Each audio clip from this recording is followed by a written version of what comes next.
Hello friends, this is ईश्वर दयाल। आप देख पा रहे हैं GCC official ID sir YouTube channel.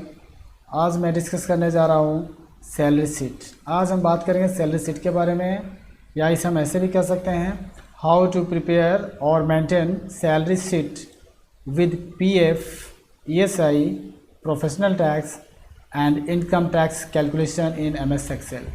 तो चलते हैं हम लोग एमएस एक्सेल में और देख पा रहे हैं आप कि यहाँ पे एक फर्स्ट क्लास आपका सैलरी शीट का चार्ट बना हुआ है। ऊपर हमने कंपनी का नाम और एड्रेस दे रखा है और यहाँ पे सैलरी शीट का ये परफॉर्मा दिख रहा है आपको, ये दिख रहा है आपको। यहाँ पे देखने की पहला अपना सेक्शन जो है एम्प्लॉय कोड है, एम्प्लॉय नेम है, दूसरा तीसरा है डेजिग्नेशन और चौथा है यूएएन नंबर। अब ये वाला जो सेक्शन आपको दिख रहा है वो अर्निंग्स का है और ये वाला सेक्शन डिडक्शन का है। हाँ जी, तो अर्निंग्स में विभिन्न प्रकार के स्ट्रक्चर हो सकते हैं, विभिन्न प्रकार के हेड्स हो सकते हैं, जैसे बेसिक पे हो सकता है, डीए हो सकता है, एचआरए हो सकता है, एमए हो सकता है, अदर अलाउंस हो सकता है, साथ में बोनस भी हो सकता है।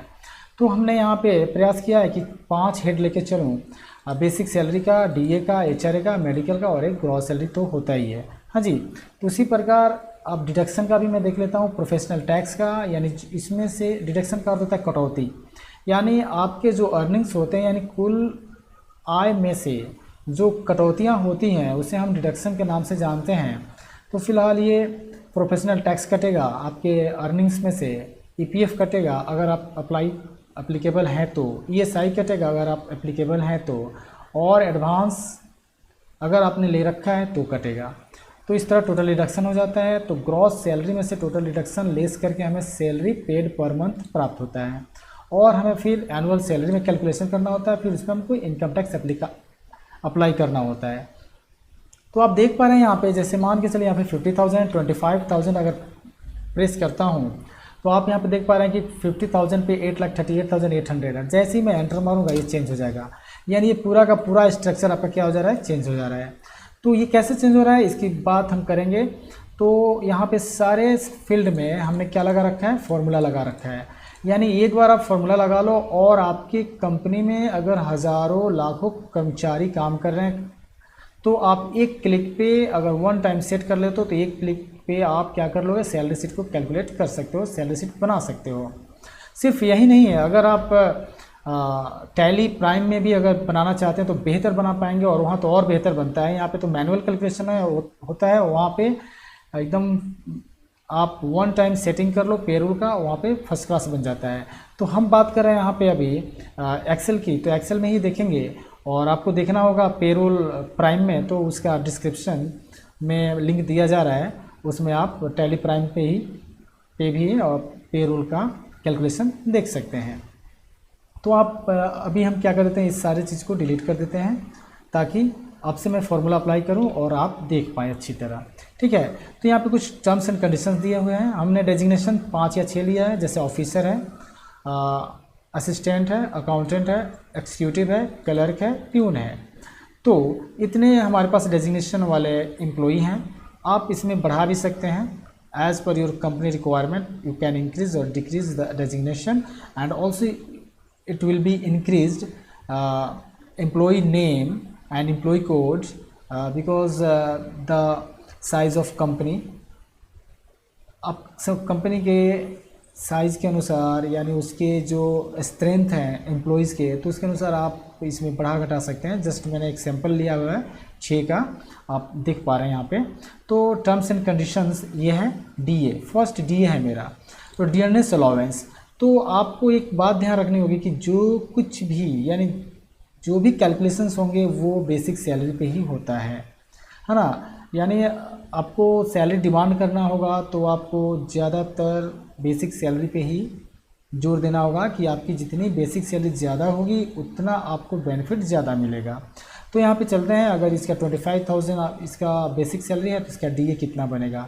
तो यहाँ पे टर्म्स एंड कंडीशन दिया हुआ है कि 38% ऑफ बेसिक सैलरी, यानी 38% ऑफ बेसिक सैलरी इसका क्या बनेगा, डियरनेस अलाउंस बनेगा। तो यहाँ पे बड़ा ही सिंपल एक फॉर्मूला है, दिस मल्टीप्लाई 38%, एंटर प्रेस करेंगे, 9,500 आपका क्या हो गया जी, डियरनेस अलाउंस हो गया।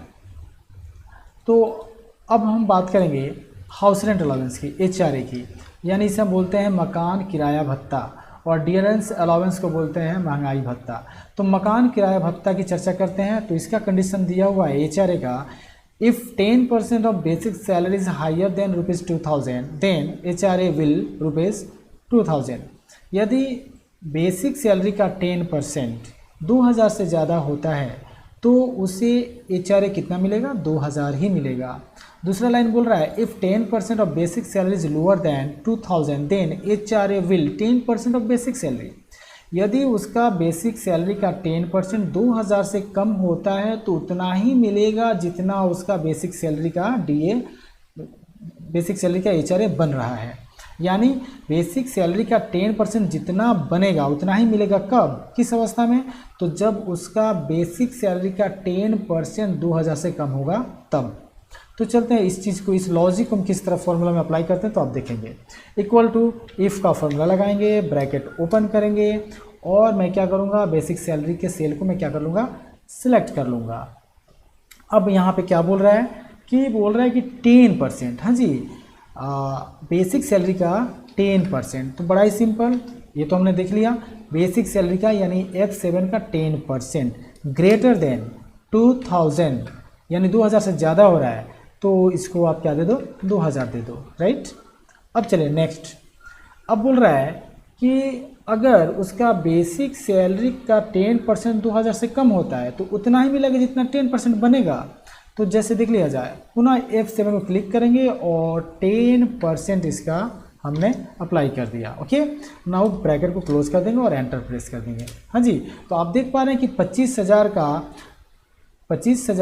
10% 2500 होता है। तो मेरा कंडीशन क्या बोलता है कि 2500, यानी ये 2000 से ज़्यादा हो जा रहा है 2500, तो मेरा HRA कितना होगा, 2000। यहीं पे देखिए 16000 है, तो 16000 है तो इसका मैं क्या कर देता हूँ, क्लिक कर देता हूँ। 16000 है तो देखिए 16000 का 10% 1600 ही होता है। तो 1600 होता है तो कंडीशन दिया हुआ है यहाँ पर कि अगर उसका सैलरी 2000 से कम होगा, यानी उसका बेसिक सैलरी का 10% 2000 से कम होगा तो हमें कितना देना है, उतना ही देना है जितना 10% बनेगा। तो यहाँ पे देख पा रहे हैं आपकी 1600 बन रहा है उसका HRA। ठीक उसी प्रकार 30,000 का 10% कितना होता है, 3000। तो 3000 आप देख पा रहे हैं एज पर कंडीशन कि 3000 2000 से ज़्यादा है तो इसको उतना ही मिलेगा जितना 2000 ये है। हाँ जी, यानी अगर उसका बेसिक सैलरी का 10% 2000 से ज़्यादा होगा तो उसे 2000 मिलेगा। अगर 2000 से कम होगा तो उतना ही मिलेगा जितना 10% बनेगा, इन शॉर्ट। ओके, तो आप देख पा रहे हैं ये भी हो गया और इसको मैं क्लिक कर दे रहा हूँ ताकि ये भी हो जाए अप्लाई। अब मेडिकल अलाउंस का यहाँ पे आप देख पा रहे हैं कि यहाँ पे कंडीशंस दिया हुआ है। मेडिकल अलाउंस का कंडीशन है ऑफिसर, यदि ऑफिसर है जैसे कि ये है, ऑफिसर है तो उन्हें 5000 मिलेगा, अकाउंटेंट है तो 4500 मिलेगा, एक्जीक्यूटिव है तो 4000 मिलेगा, क्लर्क है तो 3000 मिलेगा, असिस्टेंट है तो 2500 और प्यून है तो 2000। यानी जितने कर्मचारी हैं, जितने कैटेगरी, जितने डेजिग्नेशन है उसके अनुसार आप अपना स्लैब सेट कर सकते हैं। तो चलिए यहाँ पे पुनः हम इसका फॉर्मूला अप्लाई करते हैं। Price simple equal to if bracket open. अब देखने वाली बात है कि ऑफिसर किस में, कौन सा सेल में है, तो इधर से D है इधर से 7 है तो D7 equal to inverted comma. उसी तरह हम लिखेंगे जैसे यहाँ पे स्पेलिंग लिखा गया है ऑफिसर हमने टाइप कर दिया। तो इसमें कितना मिलना चाहिए, यहाँ पे देख पा रहे हैं 5000, यानी इसको दिया जाएगा 5000। Okay, comma if bracket open, again इसको क्लिक करेंगे और इक्वल टू प्रेस कर देंगे, इन्वर्टेड कॉमा स्टार्ट कर देंगे। और दूसरा देखेंगे असिस्टेंट है ना, असिस्टेंट अगर है तो इसमें कितना देना है जी, यहाँ पे दिख रहा है आपको 4500, कॉमा कर देंगे, फिर इफ़ ब्रैकेट ओपन और इसको हम क्लिक कर लेंगे ऑफिसर को equal to inverted comma. Officer का अकाउंटेंट है तो अकाउंटेंट को मिल गया हमें कितना, असिस्टेंट को कितना मिल गया यहाँ पे, एक मिनट, असिस्टेंट यहाँ पे अकाउंटेंट, राइट, 1 मिनट, असिस्टेंट का है यहाँ पे, आप देख पा रहे हैं यहाँ पे असिस्टेंट का 2500 है तो हम यहाँ पे सेट कर देते हैं 2500। अब बारी आती है अकाउंटेंट की। तो अकाउंटेंट की बारी आती है अकाउंटेंट, तो अकाउंटेंट को हमें देना है यहाँ पे, आप देख पा रहे हैं 4500, 4500 comma if bracket open, again इसको क्लिक कर देंगे, equal to invert comma start. अब हमारा 3 हो गया। अब एग्जीक्यूटिव को 4000 देना है,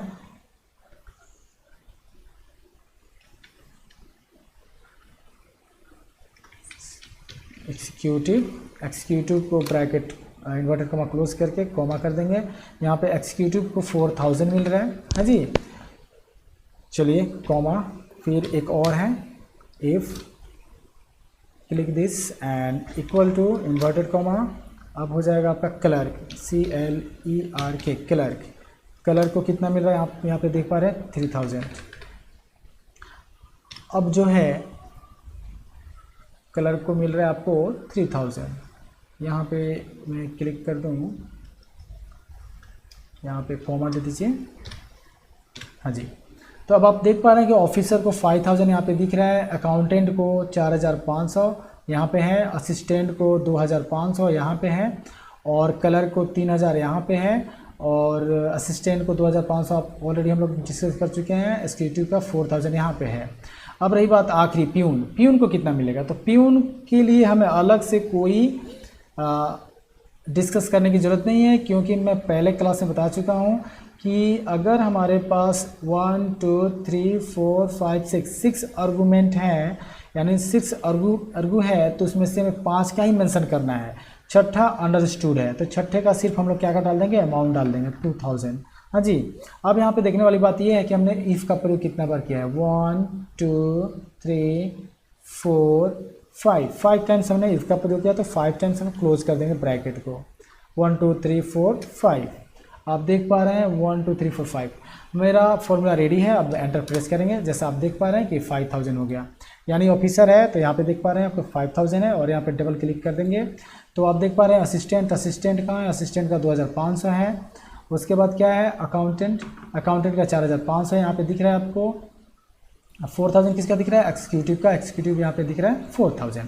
तो आप देख पा रहे हैं कि हमने MA यानी मेडिकल अलाउंस का हमने कैसे कैलकुलेशन किया।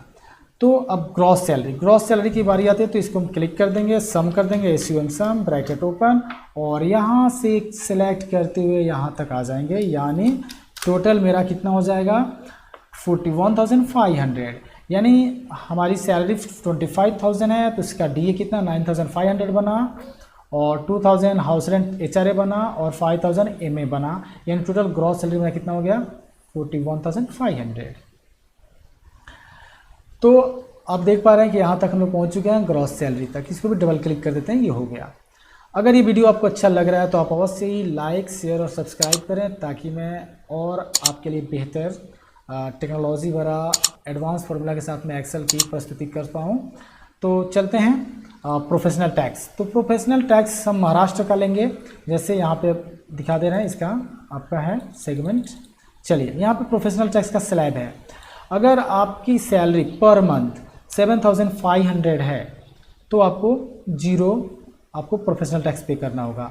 अगर 7,501 रुपये से 10,000 के बीच में आपकी सैलरी है तो 175 रुपये प्रति माह देना होगा। अगर आपकी सैलरी 10,000 से ज़्यादा है तो 200 रुपया प्रति माह प्रोफेशनल टैक्स देना होगा, और फरवरी मंथ में जाकर आपको 300 रुपया देना होगा, क्योंकि प्रोफेशनल टैक्स का लिमिट कितना होता है 2,500 एनुअल होता है ना। बहुत सारे राज्य सरकारें हैं, ये राज्य सरकार के ऊपर डिपेंड करता है कि वो कैसे कलेक्ट करती है। ये महाराष्ट्र का है, तो महाराष्ट्र में 7,500 से ही स्टार्ट हुआ है, और वहीं आप बिहार में आ जाएंगे तो बिहार और झारखंड में एनुअल सैलरी से स्टार्ट होता है। यानी बिहार में अगर आपकी एनुअल सैलरी 3,000 है तो उसका अलग से स्लैब लगता है, उसका अलग चार्ज किया जाता है। इसमें मैंने एक वीडियो बना रखा है प्रोफेशनल टैक्स कैलकुलेटर का, वो मेरे डिस्क्रिप्शन बॉक्स में मिलेगा, आप जाकर चेक कर सकते हैं और उसे देख सकते हैं, और आपका डाउट क्लियर हो जाएगा। तो चलते हैं हम लोग इसका चेक करते हैं कि किस तरह हमें ये अप्लाई करना होगा। Again equal to if bracket open, gross salary पे हमें क्या देना है, प्रोफेशनल टैक्स देना है, तो इसको हम क्लिक कर लिए। क्लिक करने के बाद आप देख पा रहे हैं कि ये ग्रेटर देन इक्वल टू, हाँ जी, ग्रेटर देन इक्वल टू, यानी लेस देन इक्वल टू 7,500 है तो आपको कितना देना होगा, 0 यानी नील। अब दूसरा स्लैब है इफ़ ब्रैकेट ओपन, आपको क्लिक कर लेना होगा ग्रॉस सैलरी को लेस देन इक्वल टू 10,000। अगर 10,000 तक आपकी सैलरी होती है तो 175 पर मंथ, और बाकी आखिरी स्लैब मेरा 10,000 से ऊपर है तो 200 पर मंथ आपको देना होगा। यानी पहले ही मैंने चर्चा कर चुके हैं कि यहाँ पे अगर 3 स्लैब है तो 2 स्लैब की ही चर्चा करनी है, तीसरा स्लैब अंडरस्टूड है। तो यहाँ पे हमने 2 बार इफ़ का प्रयोग किया तो 2 बार ब्रैकेट क्लोज कर देंगे और एंटर प्रेस कर देंगे। आप देख पा रहे हैं कि इनकी सैलरी 41,500 है, हाँ जी मंथली, तो 200 हो रहा है क्योंकि 10,000 से ऊपर का है। तो यहाँ पर डबल क्लिक कर देंगे, सबका 200 आ रहा है। तो आपको चौंकने वाली बात नहीं है कि भाई 200 सबका क्यों आ रहा है। तो हम यहाँ पे टेस्ट करके आपको बता दें, अगर इसकी सैलरी 8,000 कर दें तो आप देख पा रहे हैं कि अभी भी 14,000 हो जा रहा है ना। अगर इसको हम 5,000 कर दें तो आप देख पा रहे हैं कि इनका सैलरी होगा 9,900 तो 175 हो गया, जैसे कि आप देख पा रहे हैं, हाँ जी। तो ये ऑटोमेटिक चेंज होगा। सिर्फ चलिए यहाँ भी देख लेते हैं, 4,000 करके देख लेते हैं तो देखिए यहाँ पे 175 हो गया। तो ये रहा मेरा प्रोफेशनल टैक्स का कैलकुलेशन। तो मैं एक चीज़ और बता दूं आपको, अगर आपको प्रोफेशनल टैक्स के बारे में विशेष जानकारी लेना चाहते हैं तो डिस्क्रिप्शन बॉक्स में हमने एक वीडियो बना के रखा है प्रोफेशनल टैक्स के पे, उसको आप जाकर देख सकते हैं। और साथ में इनकम टैक्स का भी मैं बना के रखा हूँ। तो यहाँ पे अब बारी आती है ईपीएफ की। यहाँ पे आप देख रहे हैं ईपीएफ और ईएसआई। हाँ, तो अब बात करेंगे हम लोग ईपीएफ के बारे में। जैसे कि आपने देखा कि जिस तरह हमने प्रोफेशनल टैक्स का कैलकुलेशन किया और उसी प्रकार हम लोग क्या करेंगे, ईपीएफ की भी कैलकुलेशन करेंगे। तो यहाँ पे कुछ कंडीशंस दिए हुए हैं ईपीएफ के लिए और ईएसआई के लिए। तो हम पहले इसको क्या कर देते हैं, फ्रीज कर देते हैं। अगर आप फ्रीज करना नहीं जानते हैं तो आप यहाँ से आकर फ्रीज भी कर सकते हैं, ये भी सीख सकते हैं। आप व्यू ऑप्शन में जाकर फ्रीज पेन्स होता है वहाँ पे जाकर कर सकते हैं। तो चलिए यहाँ पे आप देख पा रहे हैं कि आप यहाँ पे देख पा रहे हैं कि ईपीएफ का employees provident fund full form होता है।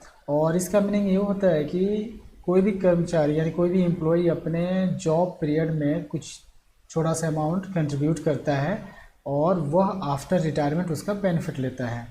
तो यहाँ पे उसकी एलिजिबिलिटी क्या है, employees whose basic salary plus DA is below 15,000 are eligible for EPF scheme. यानी वैसे कर्मचारी जिनकी बेसिक सैलरी और डीए दोनों मिलाकर अगर 15,000 से नीचे होगी तो उसे क्या मिलेगा, तो पीएफ का बेनिफिट मिलेगा। अगर उससे ज़्यादा होगी तो उसका सैलरी में से डिडक्ट नहीं होगा। तो चलते हैं इसका फॉर्मूला अप्लाई करते हैं। और पीएफ का रेट आप जैसा कि देख पा रहे हैं यहाँ पे 12% होता है ना। तो यहाँ पे चलिए इक्वल टू इफ़ ओपन कर देंगे ब्रैकेट और 2 टाइम्स ब्रैकेट ओपन करेंगे क्योंकि हमें इसको ऐड करना होता है। बेसिक सैलरी प्लस डीए को जोड़ना होता है और ब्रैकेट क्लोज करके इसका कितना 12% कर देंगे। अगर ग्रेटर देन 1,800 है तो इसे हम 0 पे करेंगे, यानी 0 डायरेक्ट होगा इसकी सैलरी से। अगर इसका ये सैलरी है तो मान के चलिए 30 प्लस दिस का 12% ही हम इसे शो करेंगे। ओके, नाउ आप देख पा रहे हैं कि यहाँ पे 0 आ गया। क्यों 0 आया, क्योंकि इसका बेसिक सैलरी और डीए 15,000 से ज़्यादा है। तो सपोज इसको हम चेक करते हैं, इसको मान के चलिए 10,000 प्रेस करते हैं, है ना। तो आप देख पा रहे हैं 1,656 रुपये आपका क्या हो रहा है, पीएफ डिडक्ट हो रहा है। हाँ जी, क्योंकि पहले था 50,000, जैसे मान के चलिए देखिए 15,000 पहले था तो 0 हो रहा था। अभी हमने क्या कर दिया 10,000 कर दिया तो 1,656 हो गया। अब हम इसको ड्रैग कर देते हैं या डबल क्लिक कर देते हैं। तो आप देख पा रहे हैं कि जिसका 25,000, 30,000, 35,000, 25,000 है उसका 0 हो रहा है, और जिसका 10,750 है बेसिक और प्लस 4,000 तो ये मिला के 15,000 से कम हो रहा है, इसलिए इसका कितना कट रहा है 1,780 रुपया। अब बारी आती है ईएसआई की। तो आप यहाँ पे देख पा रहे हैं ईएसआई एम्प्लॉयज़ स्टेट इंश्योरेंस, यानी इसे इंश्योरेंस होता है। इसका बेनिफिट ये होता है कि जो कर्मचारी यानी जो एम्प्लॉई अपने सैलरी से कंट्रीब्यूट करते हैं यानी डिडक्ट कराते हैं ईएसआई के लिए, तो वो अपने फैमिली और फैमिली मेम्बर्स और अपना इलाज करा सकते हैं फ्री ऑफ कॉस्ट। जो ये कुछ शहरों में ईएसआई का हॉस्पिटल भी होता है, वहाँ पे आप इसका इलाज करा सकते हैं अगर आप कंट्रीब्यूट करते हैं तो। इसका कंडीशन यानी इसकी एलिजिबिलिटी क्या है, तो employees whose gross salary is below 21,000 are eligible for ESI scheme. यानी वैसे कर्मचारी जिनकी सैलरी ग्रॉस सैलरी 21,000 है, उससे नीचे है, वो इसके लिए एप्लीकेबल होते हैं। तो इनका रेट होता है 0.75% इसका ये होता है। हाँ जी, तो चलते हैं। Equal to bracket open 2 times और बेसिक सैलरी को ले लूँगा। Basic salary greater than equal to 21,000। हाँ जी, तो इसका हो जाएगा आपका close comma 0 again bracket open and this multiply 0.75%। यहाँ पे ब्रैकेट को क्लोज कर देंगे 2 टाइम्स, क्योंकि यहाँ पे 2 टाइम्स ओपन है इसलिए 2 टाइम्स क्लोज होगा। एंटर। आप यहाँ पे देख पा रहे हैं कि इसकी सैलरी 10,000 है तो 75 रुपीज़ इसका बन रहा है। हम डबल क्लिक कर देंगे तो ये आ जाएगा। सपोज यहाँ पे 25,000 इसलिए इसका कैलकुलेशन नहीं हो रहा है। जैसे हम 21,000 करेंगे तो यहाँ पे कैलकुलेशन होगा, है ना, यहाँ पे कैलकुलेशन होगा। जैसे मान के चलिए यहाँ पे 21,000 20,000 कर देते हैं। हाँ जी, तो देख पा रहे हैं यहाँ पे 150 यानी 20,999 कर दें तो 157 कैलकुलेट हो रहा है, आप देख पा रहे हैं यहाँ पे। तो अब चलिए एडवांस अगर कोई एम्प्लॉई एडवांस ले रखा है तो अपने सैलरी से डिडक्ट करा सकता है। जैसे मान चलिए यहाँ पे हमने 5,000 कर दिया तो यहाँ पे डिडक्ट हो गया। हाँ जी, अब बात आती है एडवांस की। तो टोटल डिडक्शन हो गया, तो यहाँ पे आप देख पा रहे हैं सैलरी पेड पर मंथ की हम कैलकुलेशन हटा दे पा रहे हैं। अब चलिए, अब यहाँ पे देखिए, अब सैलरी पेड पर मंथ आया हुआ है, तो सैलरी पेड पर मंथ में क्या होगा, तो आप equal to gross salary minus आपका टोटल डिडक्शन लेस कर देंगे तो आपका जाए 12,869। या इसको मैं क्या कर दे रहा हूँ, डबल क्लिक कर दे रहा हूँ, ये आपका आ गया। एनुअल सैलरी क्या करना पड़ता है, तो ग्रॉस सैलरी मल्टीप्लाई बाई 12 कर देंगे तो मेरा एनुअल सैलरी आ गया। यहाँ पे हम इसको क्या करते रहे, डबल क्लिक करते रहे। अब बारी है इनकम टैक्स की। तो इनकम टैक्स की कैलकुलेशन के बारे में हम देखने जा रहे हैं, और इनकम टैक्स के बारे में बेहतर जानकारी चाहते हैं तो इसका मैं एक इनकम टैक्स कैलकुलेटर बना के रखा हूँ, और डिस्क्रिप्शन में आप इसका लिंक देख सकते हैं, और वो वीडियो आप देखिए। और आप उस वीडियो के साथ साथ एक इनकम टैक्स कैलकुलेटर के साथ साथ आपका लोन कैलकुलेटर भी है, इन दोनों को आप देखिए, वो बहुत ही बेनिफिशियल होने जा रहा है आपके लिए। आप देख पाएंगे कि इसमें कैसे कैलकुलेट किया गया है।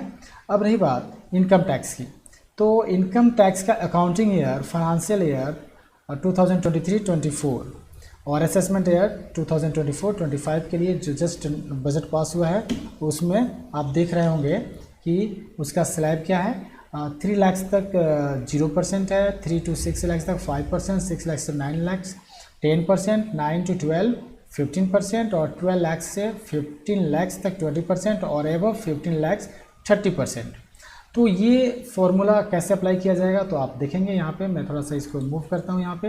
अब चलिए देखा जाए, आइए यहाँ पे इक्वल टू इफ़ का फॉर्मूला अप्लाई करेंगे, ब्रैकेट ओपन करेंगे, और आपको यह जान लेना होगा कि जो इनकम टैक्स लगता है वो एनुअल सैलरी पे लगता है। तो यहाँ पे एनुअल सैलरी ये है, और लेस देन इक्वल टू कर देते हैं। पहला स्लैब है मेरा 3 लाख का, जो आप यहाँ पे देख पा रहे हैं 3 लाख का स्लैब है।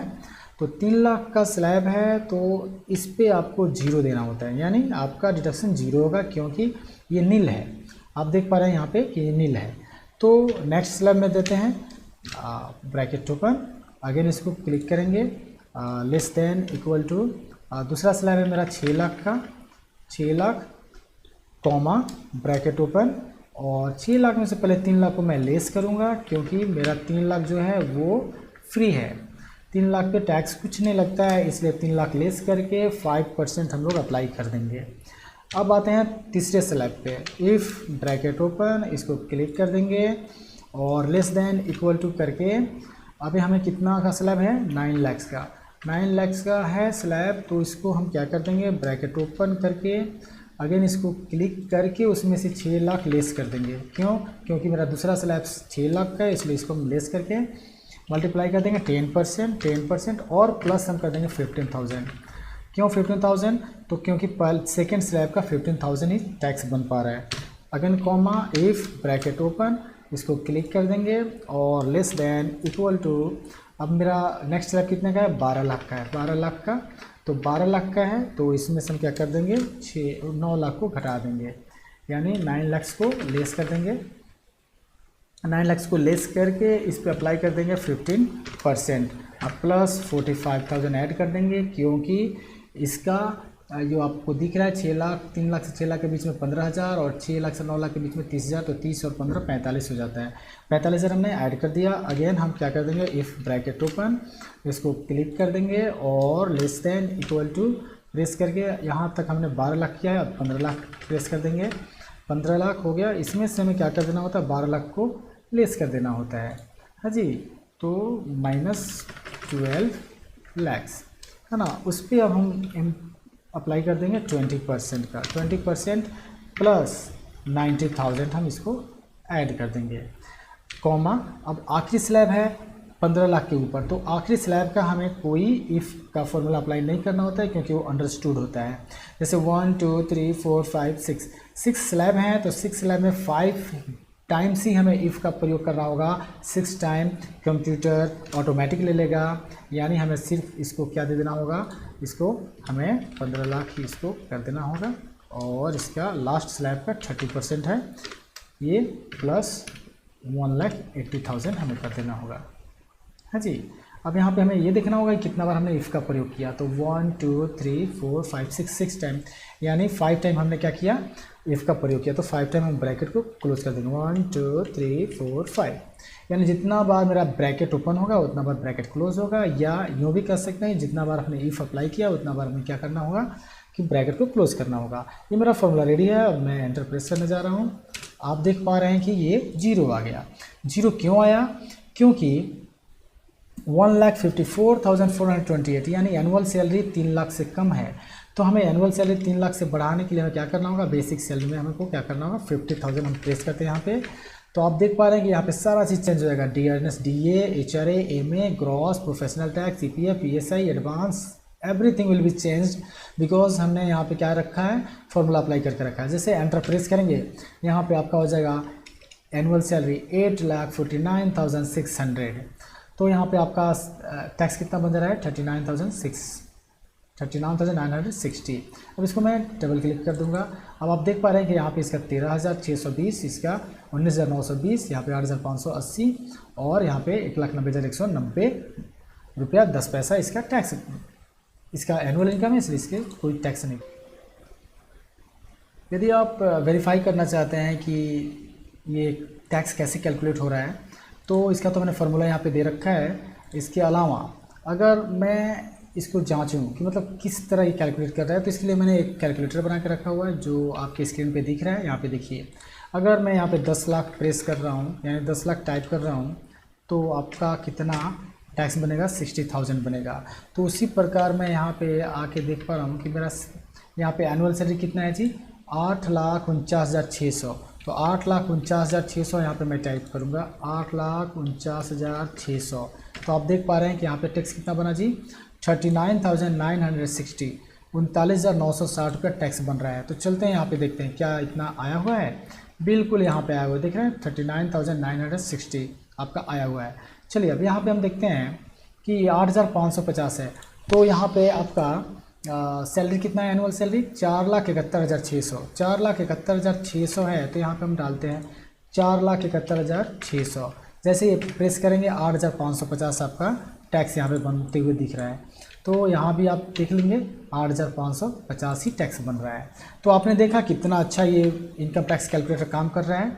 अगर आपको income tax calculator, loan calculator की जानकारी लेनी है तो आप हमारे डिस्क्रिप्शन बॉक्स में जाकर देखें, इसका लिंक और वीडियोस अपलोड हैं, आप इसको अवश्य ही देखें। और इसका गूगल शीट भी मौजूद है, बन पा रहा है। तो ऐसा आपने देखा। अब यहाँ पे नेट सैलरी पेबल में क्या कर देंगे हम लोग, इसमें से क्या कर देंगे, इक्वल टू प्रेस करके, यानी एनुअल सैलरी में से इनकम टैक्स को लेस कर देंगे तो मेरा नेट सैलरी पेबल हो जाएगा। हाँ जी, इसको डबल क्लिक कर देते हैं और आप देख पा रहे हैं कि फर्स्ट क्लास यहाँ पे साइन है और यहाँ पे रिमार्क्स है। यहाँ पे आपने देखा कि कितना बेहतर हमने क्या करके रखा है, एक सैलरी शीट का परफॉर्मा तैयार करके रखा हुआ है और आप इसको बेहतर तरीके से अपने according to business needs you can change the heads of earnings and deductions. ये जस्ट इट्स अ सैम्पल, आप इसको आप चेंज कर सकते हैं according to your business needs और आप बेहतर तरीके से इसका इनकम टैक्स, सैलरी कैलकुलेट कर सकते हैं, annual income, income tax, PF और ईएसआई, ईपीएफ सारी चीज़ों का आप कैलकुलेशन कर सकते हैं। तो आपने देखा कि किस तरह हमने सैलरी शीट का परफॉर्मा तैयार किया। अगर आपको इनकम टैक्स और प्रोफेशनल टैक्स के बारे में कोई भी डाउट है तो आप डिस्क्रिप्शन में जाकर इसके लिंक दिए हुए हैं और इसका एक कैलकुलेटर बेहतर बना हुआ है, उसको आप जाकर देख सकते हैं और उसका स्टडी कर सकते हैं। Thank you, thanks for watching this videos, thank you.